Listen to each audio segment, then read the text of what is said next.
Anthony Dorman was 34 years old, and 2 weeks ago, he sat in a courtroom watching his wife's attorney paint him as the villain in their marriage, while she sat there with her hand on another man's knee. The same man she'd been sleeping with for the past 18 months while telling Anthony she was working late. The same man who was now funding her attempt to take everything Anthony had worked for since he was 19 years old. But what happened next changed everything. Anthony ran a small electrical contracting business in Portland, Oregon. Nothing fancy. 3 employees, maybe $200,000 in annual revenue if they had a good year. He drove a 7-year-old Ford F-150 with a dent in the passenger door that he kept meaning to fix. His wife, Rebecca, worked as an executive assistant at a tech startup downtown, pulling in about $65,000 a year. Together, they'd built a comfortable middle-class life. They had a modest 3-bedroom house in the Montevilla neighborhood, a mortgage they were actually ahead on, and a small savings account that Anthony had been contributing to religiously every month.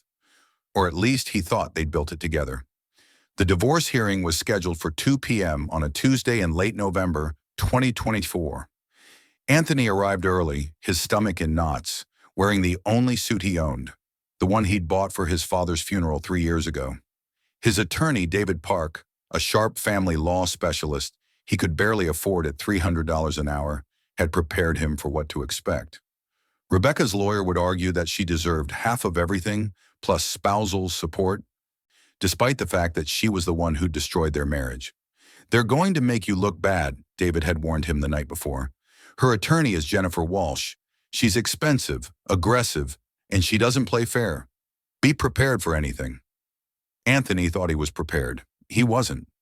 Rebecca walked into the courtroom like she owned it, wearing a designer dress Anthony had never seen before, probably purchased with money from her boyfriend, Derek Westwood. Derek was a 42-year-old venture capitalist with a penthouse in the Pearl District and more money than sense. He had the kind of smile that made Anthony want to punch something, all white teeth and condescension. Derek didn't come to the hearing. Apparently he had more important things to do, but his presence hung over everything like expensive cologne. What really twisted the knife was that Rebecca's mother, Patricia, was there. Patricia had always treated Anthony like he wasn't good enough for her daughter, even though Rebecca had been working at a coffee shop when they met, and Anthony was the one who'd encouraged her to go back to school and finish her degree. Patricia sat in the gallery with her arms crossed, her face set in that expression of permanent disappointment Anthony had come to know so well over the years. Jennifer Walsh stood up when the judge entered, smoothing down her immaculate black suit. She was exactly what David had described, mid-50s, silver hair pulled back in a severe bun, the kind of lawyer who probably charged $500 an hour and was worth every penny if you could afford her, which Rebecca apparently could now, thanks to Derek's bottomless wallet. "Your Honor," Jennifer began, her voice dripping with manufactured sympathy, "my client has endured years of emotional neglect and financial control. Mr. Dorman may present himself as a hardworking small business owner, but the reality is far different. He has systematically isolated my client from her family, controlled the household finances to keep her dependent, and created an environment where she felt trapped and voiceless." Anthony felt his jaw drop. Every word was a lie, and yet Jennifer delivered it with such conviction that he wondered if the judge might actually believe it. "Furthermore," Jennifer continued, pulling out a folder thick with documents, "Mr. Dorman has been hiding assets. We have reason to believe there are business accounts he hasn't disclosed, equipment purchases made in cash, and a pattern of financial deception that goes back years." "That's not true," Anthony whispered to David. "I know," David whispered back. "Stay calm. We'll address it." The hearing dragged on for an hour. Jennifer presented bank statements, all legitimate, nothing hidden, but she twisted the context of every transaction. A $5,000 withdrawal Anthony had made to pay for a used work van? Jennifer claimed it was evidence of financial irresponsibility. The fact that Anthony paid himself a modest $45,000 salary while reinvesting the rest into the business? She painted it as him deliberately keeping Rebecca in poverty while hoarding wealth. Rebecca sat there through all of it, nodding along, occasionally dabbing at her eyes with a tissue. She was good, Anthony had to admit. She looked like the victim. Meanwhile, Anthony felt his blood pressure rising with every lie Jennifer told. Then, just as David was about to present their counter-arguments, Patricia stood up in the gallery. "Your Honor," she called out, her voice cutting through the courtroom, "I have something the court needs to see." Judge Morrison, a no-nonsense woman in her early 60s with reading glasses hanging from a chain around her neck, looked up with a frown. "Ma'am, you can't just—" "It's a video, Your Honor," Patricia said, already walking toward the front of the courtroom with her phone in her hand. "It's relevant to these proceedings, and it changes everything." Anthony felt confusion wash over him. A video? What video? Rebecca's face had gone pale. She grabbed Jennifer's arm, whispering something urgent. But Jennifer looked just as confused as everyone else. "Your Honor," Jennifer said, standing quickly, "I don't know what Mrs. Patterson is referring to, but this is highly irregular." "I agree," Judge Morrison said, but there was curiosity in her eyes now. "Mrs. Patterson, what exactly are you trying to show the court?" Patricia's hands were shaking slightly as she held up her phone. For the first time since Anthony had known her, 7 years of cold shoulders and backhanded compliments, she looked directly at him with something that might have been regret. "I have a video," Patricia said slowly, "that my daughter doesn't know I recorded. It's from 3 months ago at my house. It shows Rebecca and Derek Westwood discussing their plan to destroy Anthony in this divorce." The courtroom went silent. If you enjoy stories of sweet comebacks and shocking family secrets, like this video and subscribe to the channel now. There are brand new stories here every day, each one more intense than the last one, and tell me in the comment where you are watching from. Rebecca shot to her feet. "Mom, what are you doing?" "Something I should have done months ago," Patricia said quietly. She looked at the judge. "Your Honor, may I?" Judge Morrison studied Patricia for a long moment, then looked at Jennifer. "Counselor?" Jennifer looked like she'd been slapped. She glanced at Rebecca, who was shaking her head frantically, then back at the judge. "Your Honor, I would need to review this evidence before—" "I think we all need to see it," Judge Morrison said. She gestured to the bailiff. "Let's get that video on the courtroom display." Anthony watched in stunned silence as the bailiff took Patricia's phone and connected it to the courtroom's video system. The large screen on the wall flickered to life, showing what looked like Patricia's living room. The timestamp in the corner read August 15th, 2024, 7:43 p.m. The camera angle was from above, probably from a shelf or mounted security camera. In the frame, Rebecca sat on a cream-colored sofa next to Derek Westwood. They were both holding wine glasses, looking relaxed and comfortable. Derek had his arm around Rebecca's shoulders. "Are you sure this is going to work?" Rebecca's voice came through the speakers, tinny but clear. Derek laughed, the sound arrogant and dismissive. "Baby, trust me. I've been through 2 divorces. I know exactly how to play this game. We paint him as controlling, hide some of your income in my accounts, and make him look like he's been stashing money from the business. Walsh is expensive, but she's worth it. She'll destroy him." Anthony felt his chest tighten. He'd suspected they'd been planning something, but hearing it laid out so casually, so cruelly, made it real in a way he hadn't been prepared for. On the screen, Rebecca took a sip of her wine. "What about his business? Can we go after that?" "Absolutely," Derek said. "That's the beauty of it. Small business owners like him usually don't have the tightest bookkeeping.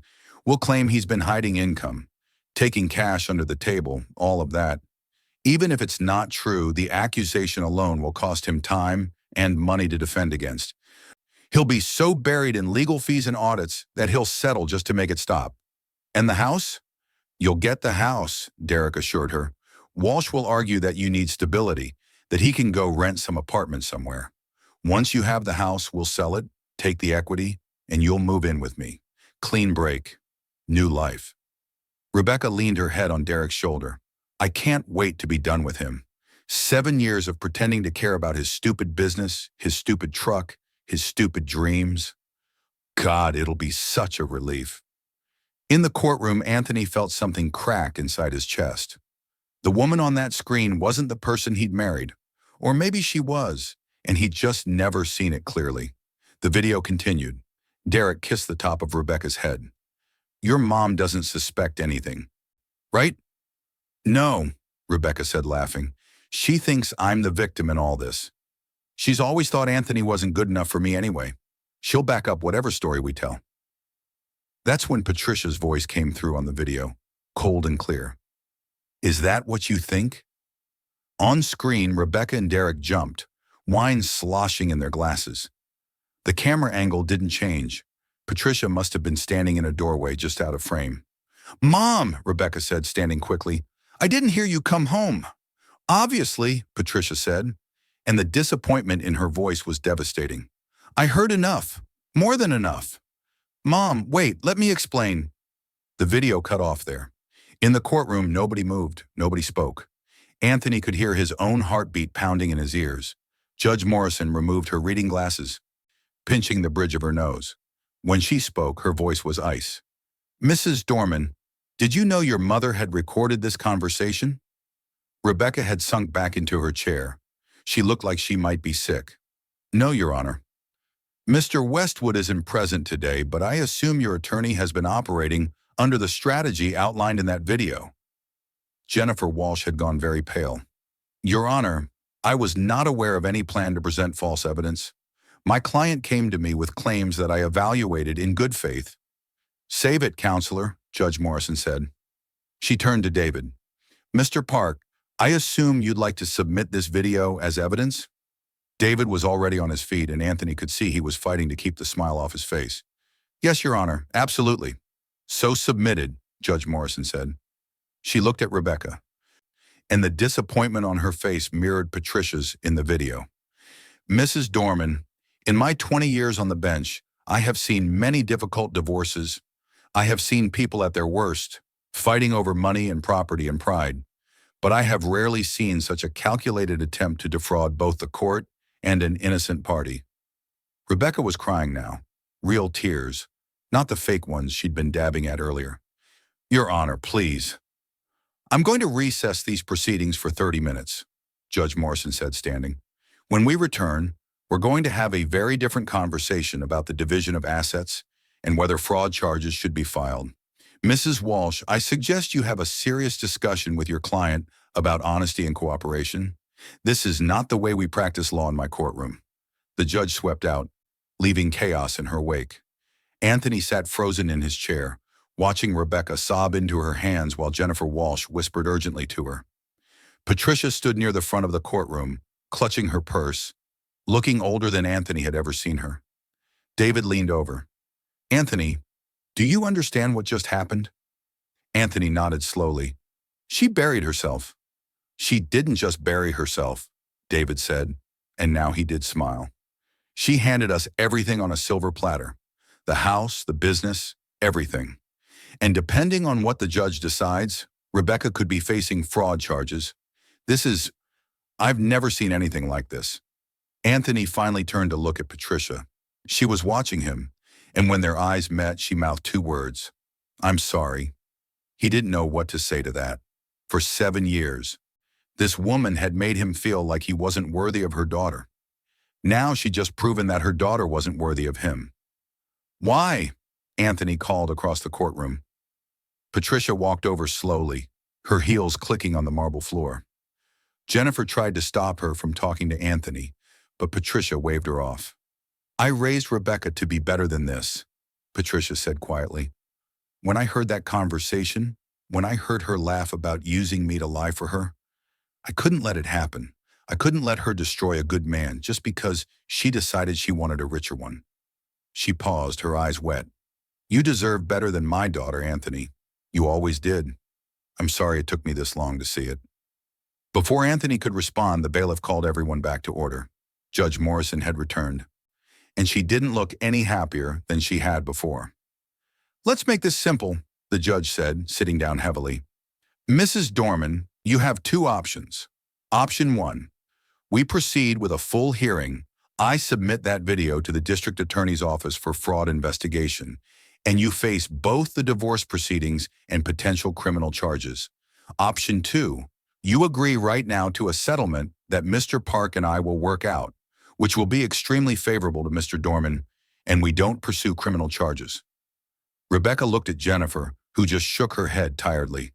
"Take option 2, the attorney whispered. "Option 2, Rebecca said, her voice barely audible. Smart choice, Judge Morrison said. Here's how this is going to work. Mr. Dorman keeps the house. He keeps his business, 100%, with no claims from you on current or future earnings. You get to keep your car and your personal belongings. The savings account gets split 60-40 in Mr. Dorman's favor because I'm feeling generous toward the person who didn't try to commit fraud in my courtroom. You will not receive spousal support. You will pay your own legal fees. Do you understand? Rebecca nodded, tears streaming down her face. Furthermore, the judge continued, I'm putting a note in this file about the attempted fraud. If you or Mr. Westwood ever try to retaliate against Mr. Dorman or his business in any way, those fraud charges will be filed immediately. Are we clear?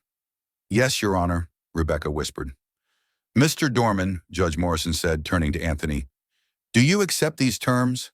Anthony looked at Rebecca, the woman he'd loved, the woman he'd built a life with, the woman who'd planned to destroy him for a man with a bigger bank account. He felt anger, yes, but also something like relief. He was free of this, free of her, free to start over.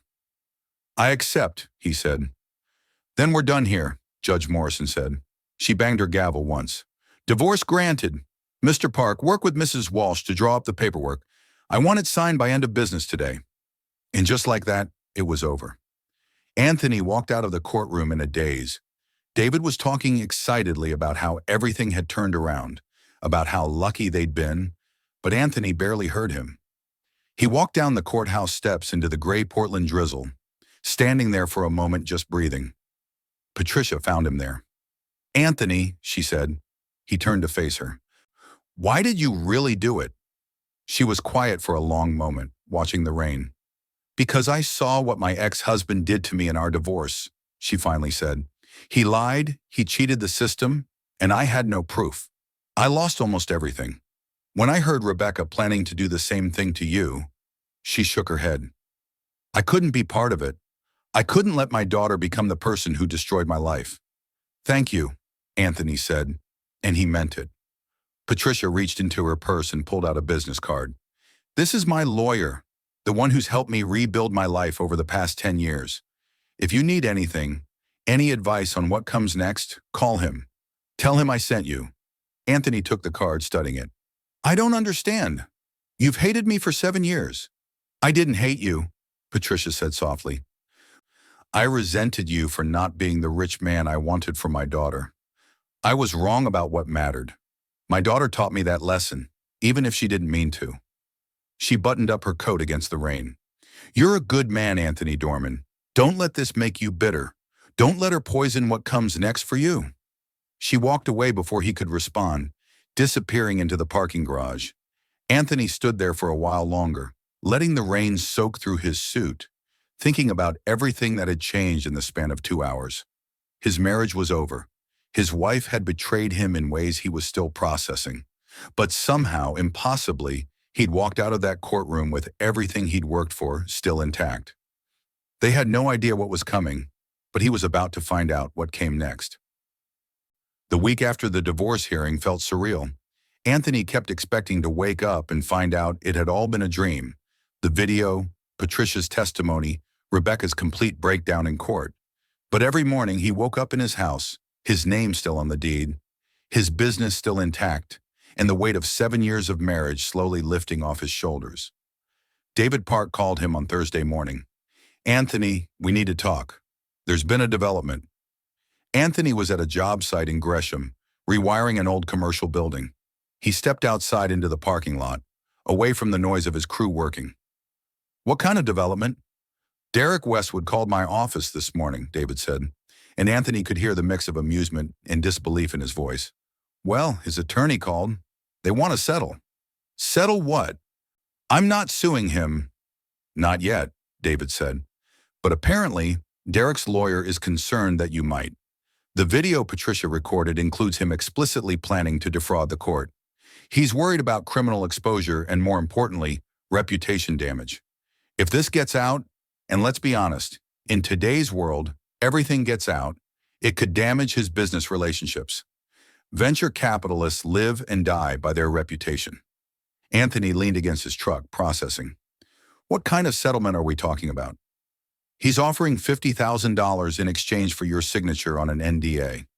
You agree not to discuss the video or his involvement in the divorce fraud, and he writes you a check. $50,000, Anthony repeated slowly. It's hush money, David said bluntly. And honestly, I think you should take it. You don't owe Derek Westwood anything, and if you can get paid for your silence, why not? Use the money to expand your business, take a vacation, whatever you want. Just take the win. Anthony thought about it. $50,000 would change things for him.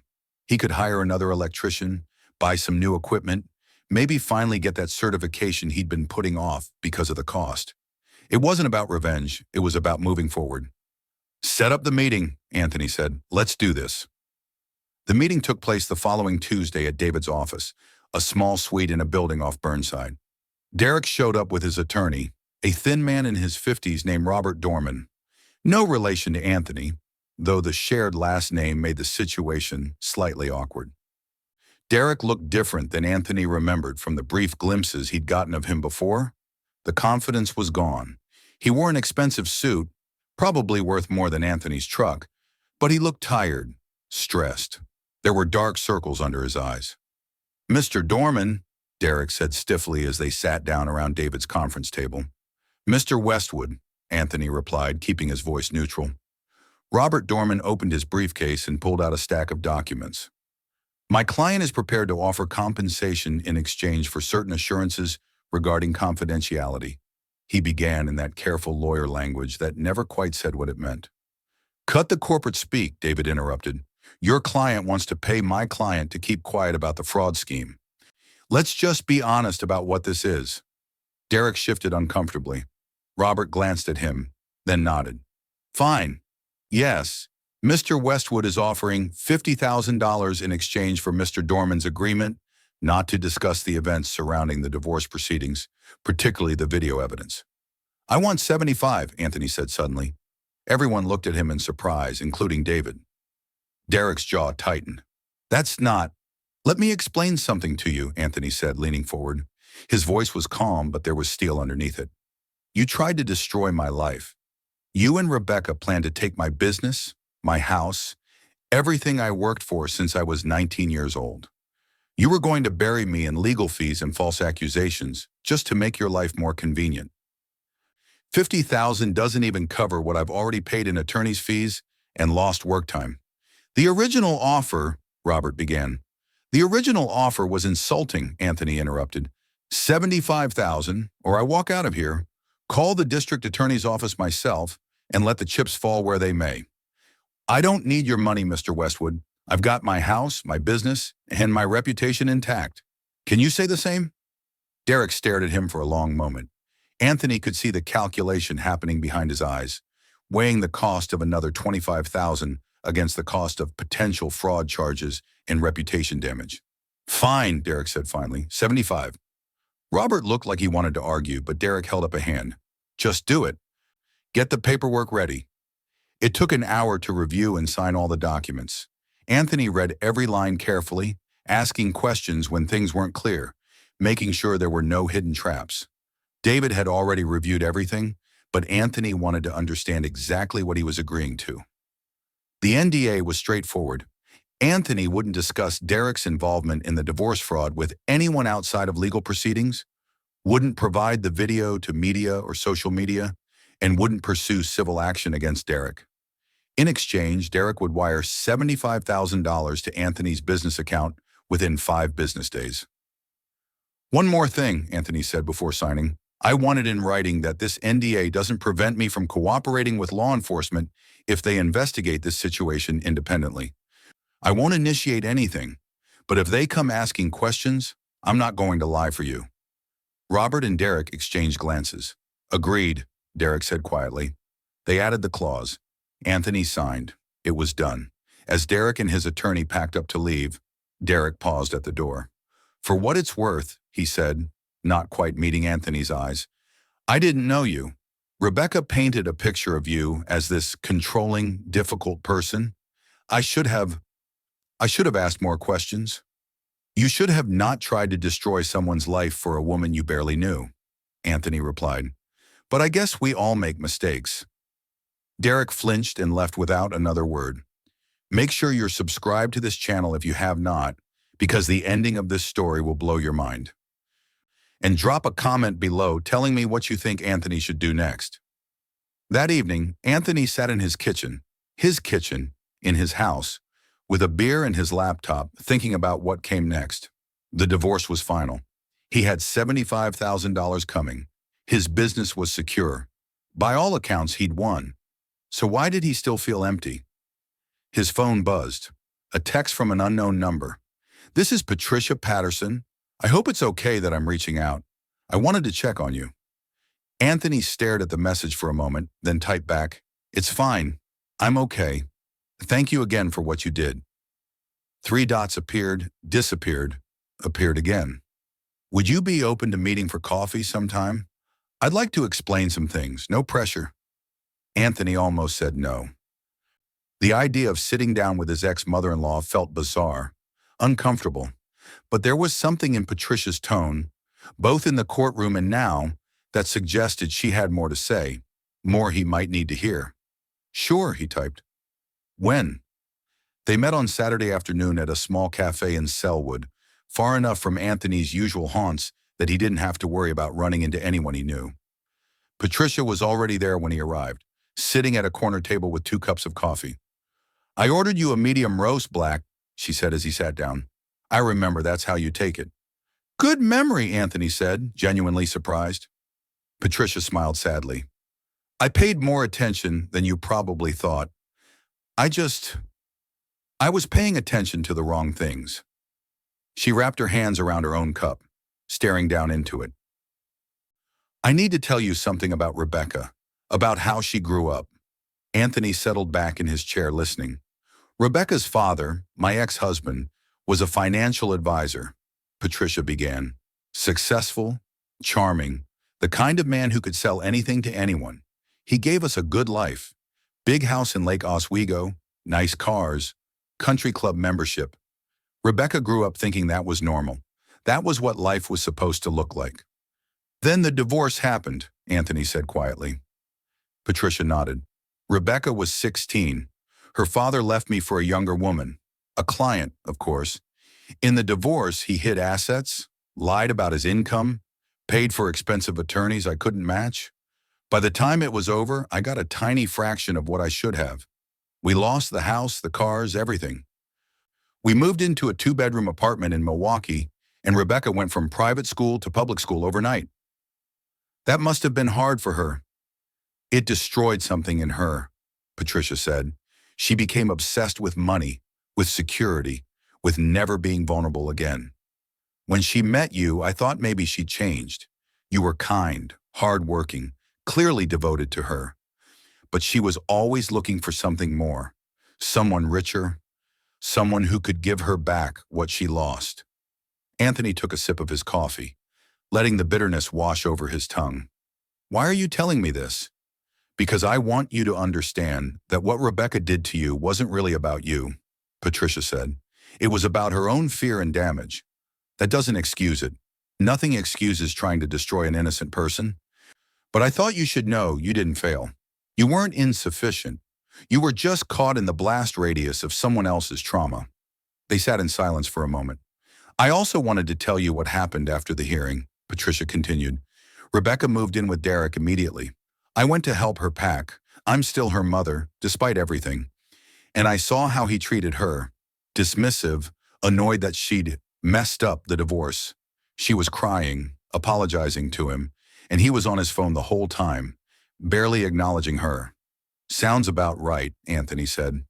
They lasted 3 weeks, Patricia said. Derek broke up with her last Tuesday. Told her he couldn't be with someone who brought legal liability and drama into his life. She called me at midnight, hysterical. She's back in that apartment in Milwaukee now. The same one we moved to after her father left. Full circle. Anthony should have felt satisfaction at that. Some part of him did. But mostly he just felt sad. For Rebecca, for Patricia, for all the ways people damaged each other trying to avoid their own pain. I'm not telling you this to make you feel sorry for her, Patricia said, as if reading his mind. I'm telling you because I want you to know that people who do what Rebecca did don't win in the end. The universe has a way of serving justice, even when the courts don't. The courts did pretty well this time, Anthony said with a slight smile. Patricia laughed, a real laugh. They did, didn't they? I'm still amazed I had the courage to show that video. I was so scared. What made you do it? Really? Patricia was quiet for a long moment, watching the other cafe patrons. The barista making espresso, the normal Saturday afternoon flow of life. When I heard Rebecca planning to use me as a witness to lie for her, I realized I'd failed as a mother. I'd raised someone who thought that was acceptable, who thought destroying a good person was fine as long as she got what she wanted. I couldn't let that be my legacy. You did the right thing, Anthony said. I hope so, Patricia replied. But it cost me my relationship with my daughter. She won't speak to me now.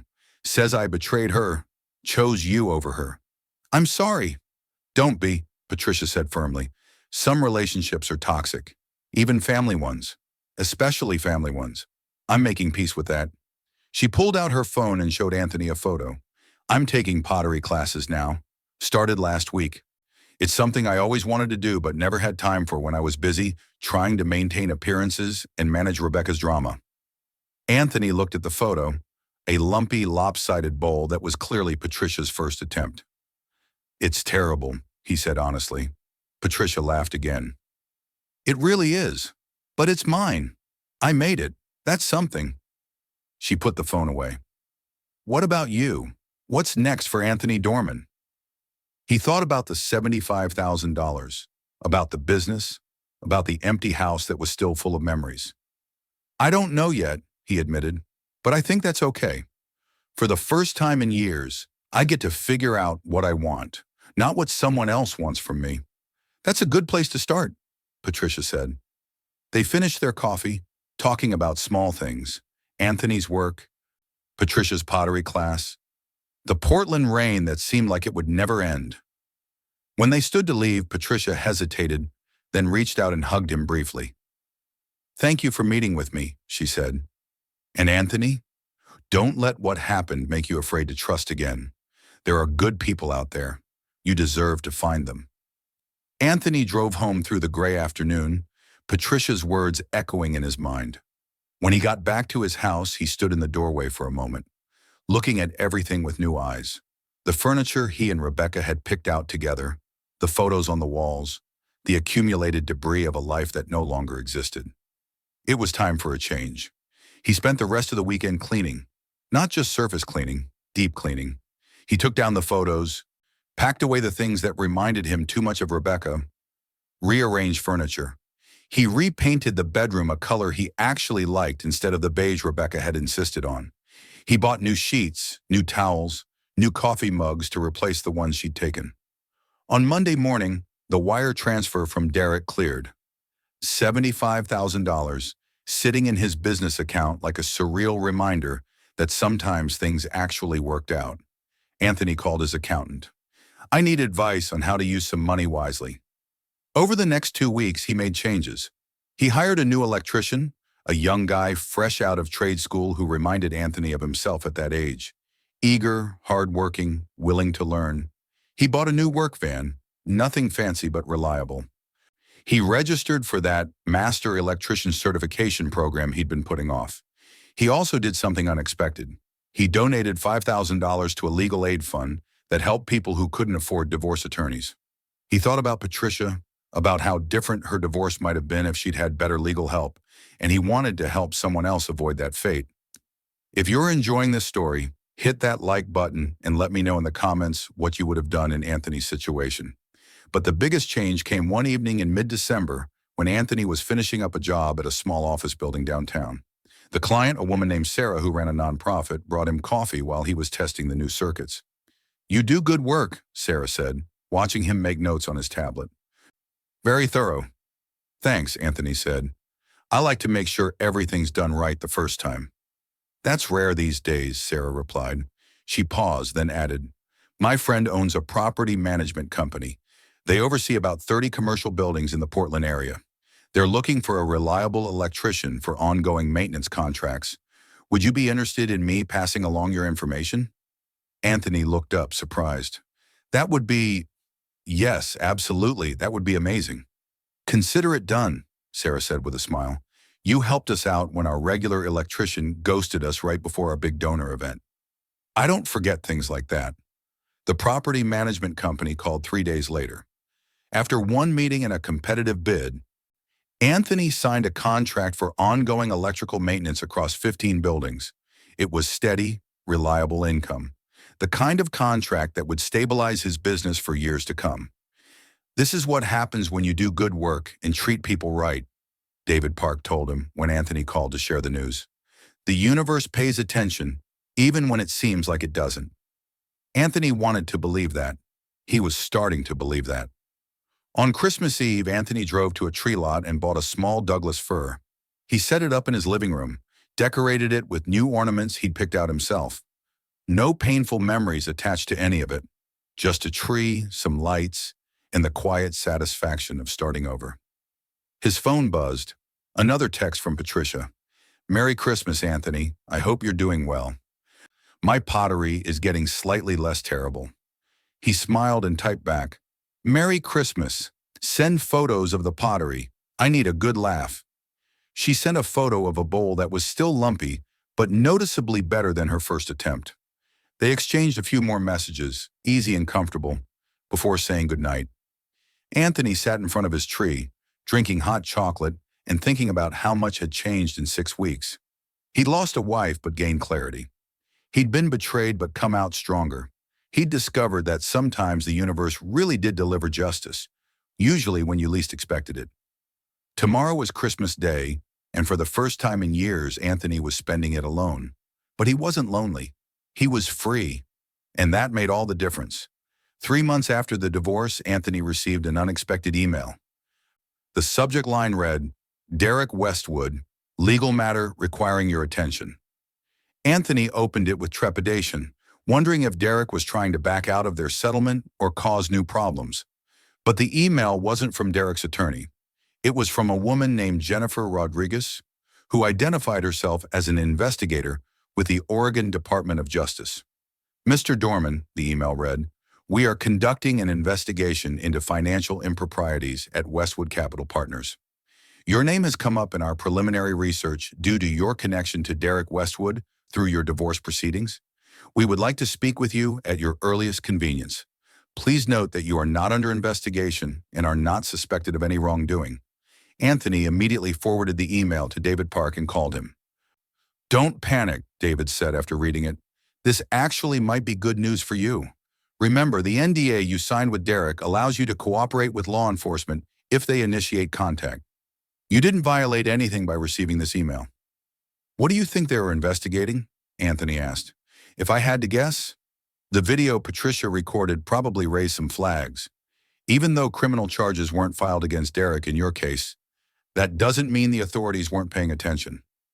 Fraud in one area often indicates fraud in others. They're probably digging into his business practices. Anthony met with Jennifer Rodriguez and her partner, a federal agent named Michael Torres, the following week. They met at a neutral location, a conference room at a downtown hotel, and both investigators were professional, courteous, and careful to emphasize that Anthony was there voluntarily as a witness, not a suspect. Mr. Dorman, Jennifer began, opening a laptop and pulling up files. We've been investigating Derek Westwood for approximately 8 months now. The investigation began when one of his investors filed a complaint about misrepresented returns on their investment. As we dug deeper, we found a pattern of financial manipulation, false reporting, and potential fraud spanning several years. Michael leaned forward. Your divorce case caught our attention because the behavior Derek exhibited, the planning, the coordination with your ex-wife to present false financial information, that's consistent with his pattern in business dealings. We think he's been doing similar things with his investors and business partners. What do you need from me? Anthony asked. We need the original video that Patricia Patterson recorded, Jennifer said. We understand you have an NDA with Mr. Westwood, but as we explained, that NDA specifically allows for cooperation with law enforcement. We also need your testimony about the divorce proceedings and Derek's involvement in the attempted fraud. Anthony didn't hesitate. I'll give you whatever you need. They spent 3 hours going through everything. The video, the divorce proceedings, Derek's behavior, the settlement, and NDA. Anthony showed them copies of all the legal documents, explained the timeline, and answered every question thoroughly. When they finished, Michael sat back with a satisfied expression. Mr. Dorman, you've been very helpful. This corroborates a lot of what we've been finding. Derek Westwood has been running what amounts to a sophisticated con for years, and people like you are the collateral damage. What happens now? Anthony asked. Now we continue building our case, Jennifer said. It'll take time, probably another 6 to 9 months before we're ready to file charges. But when we do, it's going to be significant. We're talking about multiple counts of fraud, securities violations, and potentially tax evasion. Derek Westwood is going to face serious consequences. Good, Anthony said simply. As Anthony was leaving, Jennifer called him back. Mr. Dorman, I just want to say, I've seen a lot of victims of financial fraud in my career. Most of them don't come out of it as well as you did. You should be proud of how you handled this situation. I had help, Anthony said, thinking of Patricia in her video. A lot of help. Over the next several months, Anthony threw himself into his work. The contract with the property management company was everything Sarah had promised. Steady, reliable work that let him plan for the future. He hired another electrician in March, a woman named Lisa, who had 15 years of experience and was tired of working for a larger company that didn't value her expertise. I like your operation, Lisa told him during her interview. Small, focused, quality-oriented, that's how I want to work. That's how we do things here, Anthony said, and hired her on the spot. His business grew. Word of mouth from satisfied clients brought in new customers. The $5,000 donation to the legal aid fund turned into an unexpected networking opportunity when he was invited to a fundraising event and met several business owners who needed electrical work. By June, Anthony's annual revenue had increased to nearly $300,000, and he was on track to break $400,000 by year's end. He paid himself a proper salary for the first time, $65,000 a year, the same amount Rebecca had been making. It felt like justice in a small, satisfying way. But the real change was in how Anthony felt about his life. He'd started seeing a therapist in February, working through the betrayal and trust issues from his marriage. He joined a recreational soccer league to meet new people and get exercise.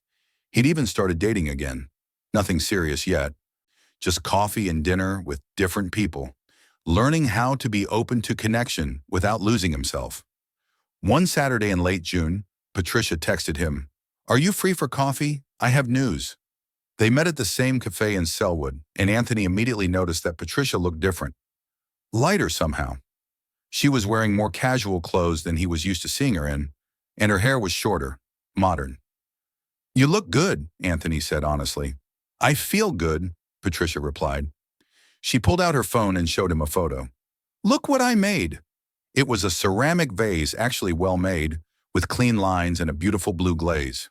"Patricia, that's amazing," Anthony said, genuinely impressed.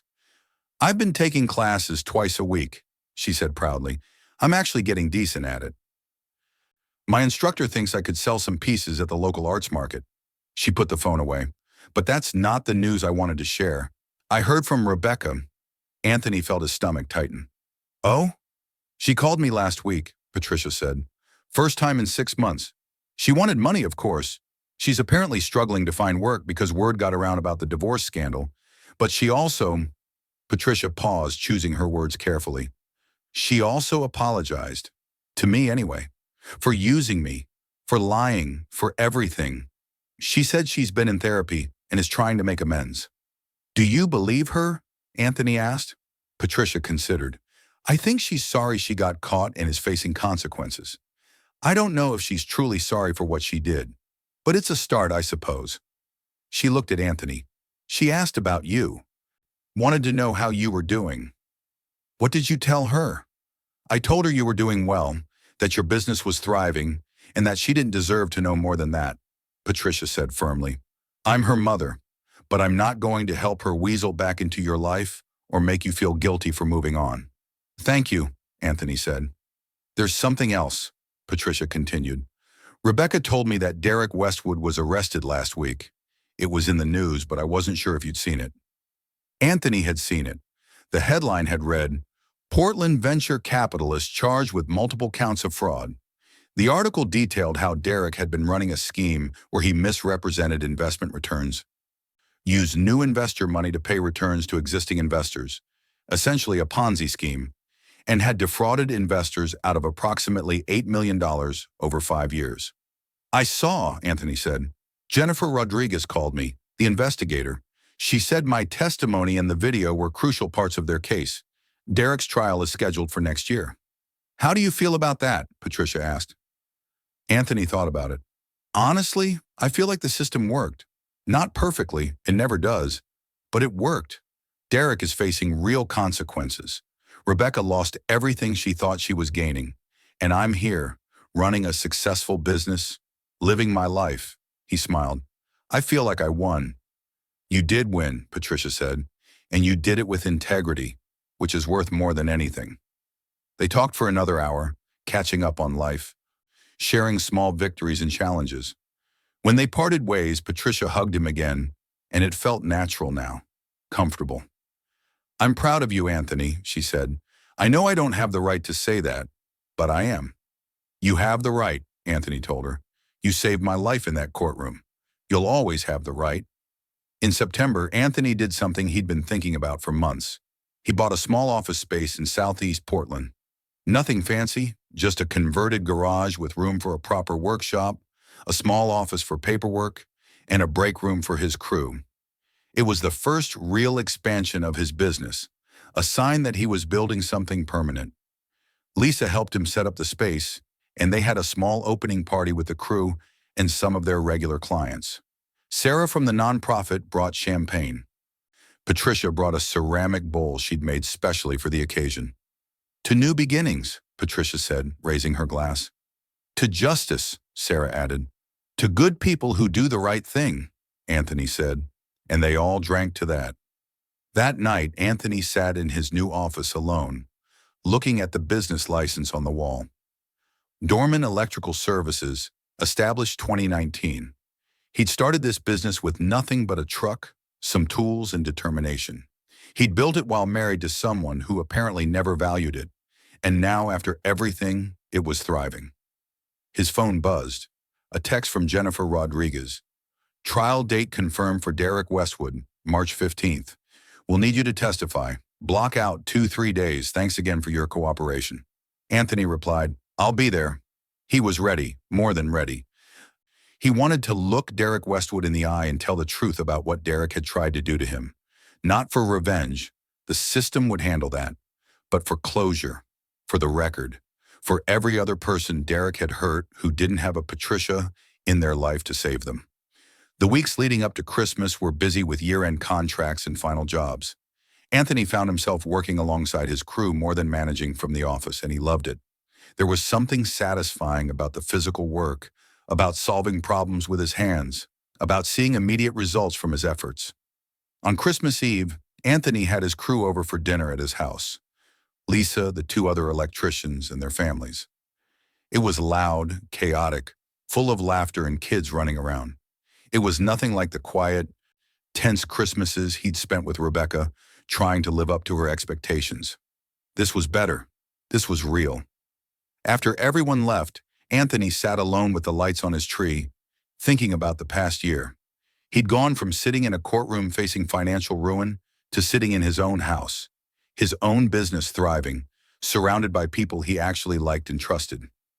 His phone rang. Patricia. "Merry Christmas," she said when he answered. "Merry Christmas," Anthony replied. "How are you?" "I'm good. Great, actually. I wanted to tell you, I've been seeing someone. A man I met in my pottery class. His name is Richard. He's a retired teacher. And he's kind. Really kind. The way you were to Rebecca, even when she didn't deserve it." "I'm happy for you, Patricia," Anthony said, and meant it. "I learned from watching you," Patricia said quietly. "I learned that kindness isn't weakness, that doing the right thing matters, even when it's hard, that real strength is in integrity, not in winning at all costs." She paused. You taught me that, Anthony, even though I was supposed to be the older, wiser one. Thank you. Anthony felt his throat tighten with emotion. You saved my life in that courtroom, Patricia. I think we're even. Maybe we are, she said with a laugh. Merry Christmas, Anthony Dorman. Here's to better years ahead. To better years, Anthony agreed. After he hung up, Anthony sat in the quiet for a long time, thinking about everything that had happened. The betrayal, the pain, the shocking revelation in the courtroom, the slow rebuilding of his life. It had been the worst year of his life and somehow also one of the best, because it had stripped away everything false and left only what was real.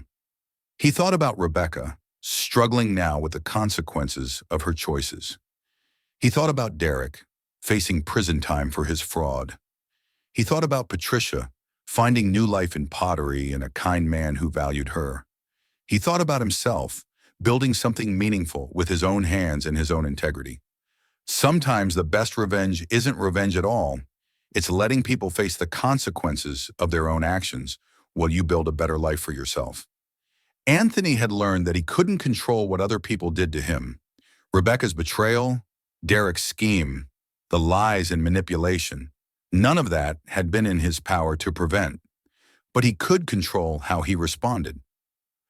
He could choose integrity over bitterness. He could choose to keep building instead of destroying.